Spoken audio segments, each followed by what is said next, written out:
manaan itti nama hidhuun qabu qabree malee akkasii osoo barbaadanii gurbaa dardaraa tokko garra jira ni hamaadha jedhu hajjaaji bar inni gaafuma haadha harma hodhuu ciniinee dhiiga tuuta jedhu Hajjaaj ibn Yusuf zaalima dhageessanii mi Hajjaaj ibn Yusuf kallaal khutbaa gabaabduun inni godhe je warra Iraaq kan hogguun fi dadhabaman oluma ka'ee je yaa ahlal Iraaq والنفاق والشقاق وسوء الأخلاق فاعلموا أن الله بعثني عليكم عذابا إني لا أقبل من محسنكم ولا أتجاوز من مسيئكم بارك الله لي ولكم جيت مقتاج خطبة ذكرت خطبة لما فرت يا أهل العراق والنفاق والشقاق وسوء الأخلاق وتجيج فاعلموا أن الله بعثني عليكم عذابا ثم اعلموا أنه ليس لي سوط إلا السيف وليس لي سجن إلا القبر أقم الصلاة وبجيج بتقولي إيه خلاص بكوزولتي مدين تو كاتا تجتي يوم بتا بكيسان تارتي خطول جن فياده إن نبي رنجرتو خدو غورن سيفين رده بران نبي رنجرتو جه خطبه درا كيساتي خطبه خان كيساتي اني تيلان نماني برانون قبو حبله مله منان تنما يرون قبو قبري مله چوت رابي ان دبي اساساني بولچان زايا ميجي عبد الملك بن مروان حجاج بر بولچا قدامي عراق قفر قده gaba Iraaq irra godhuga seenaan dheertuudha akkina yoo kitaabni seenaadha warra Iraaq kana dadhabame jeessa banasan khaliifaa dhaqu hunda dijjeesan waan biraa dhabaniiti dhagaa imaamaa janii kan imaamni assalaamu alaykum ugu jeetaraa takka takka onni irraa buufna janii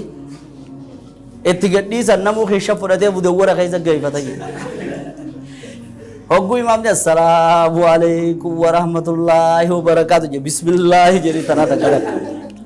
kana jechuun waa onnee torbaan kana horate asitti irra naqu akkasii Hajjaaj qate waa xiqqoo ta'a nu majjeesan yeroo kana waan inni rakkate Abdul Malik yaa boo warra Iraaq kana mee kamiin godhaa jennaani namni tokko mustashaara isaarraa warra Iraaq kana silaa nama barbaannee fi gaarii jedhe maaliif isaa barbaannennaan nabii rabbiitii sallallahu alaihi wasallam hadiisa tokko himuun dhagee hadiisa tokko nugee nabiirraa jedhe warra saqeef kana mubiirii fi kazzaabii keessa jira jedhanii namticha kaan nama fixu tokkoo fi khijibaa tokko keessa jira jedhanii khijibaa Mukhtaar ibn Abi Ubayd al-Thaqafii sanii san Mukhtaar gagaafattoo nabiyyummaa himate qaboodellee islaamaa utaa'uu san gagaafal lola kaase Mukhtaar san dabre mubiir namticha dhiiga namaa gad naqu mujrima badaa tokkootiitu saqeef keessa uumama jeesseraa gosa saqeef keessa nama badaa nu barbaaddanii akkasii osoo barbaadanii gurbaa dardaraa tokko garra jiru ni hamaadha jedhu hajjaaji bar inni gaafuma haadha harma hodhuu ciniinee dhiiga tuuta jedhu waan hin barbaadu inni aannan siidha irraa qayyate hajoollee akkana qonxootti qonxoonnaan hottomaan qaba jedhu hajoollee gaafa ijoollee wajjiniin taphatan dhagaa harka qabatee ijoollee dhagaatti gadhiisee dhiiga tuuta jedhan jaallatee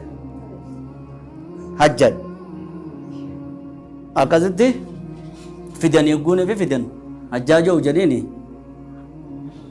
Iraaq irra si shumna akkamii jedhanii Iraaq dadhabne gama wayi waan biraa jee nan shoome nama jeen maaliif jennaan yoo taniin tolche fayyaadee naan jechuu baatte yoo taniin balleesse maa balleessite naan jechuu baatte qofa naaf isaa wal dhiifte qofa hoggusi jee gadhiil warra Iraaqii dhaqu ni taati je yo Iraaq kana haay godhe je akkasit dhaqe yeroo sanitti ga mootiidhaan salaachisa bulchaa biyyaatiin salaachisa khamisa dhaqa jimmata biyyatti himanii bulchaadhaan irra wal baran akkasit ganamuu dhagaa imaamaa fudhatee dhaqe akka aadaa isaaniitti namtichi ijjisa waan biraati hangaafaan seenaa tana dubbise kitaaba al-Bidaaya keessatti halkan manaa maadhu taaneeti osoo bakka tana dubbisu qabanii wallahi khadii lafa ol kee kasit dagetti bisan kitaabu barratti khadii waan illee laalen fele masaa eegasiin laale malee hajjaaj achi duratti laale amma yoo tiktook barratti hajjaaj jettee laalte lubbuu silkii darbii masii jettee ammaa kan akka dalaganii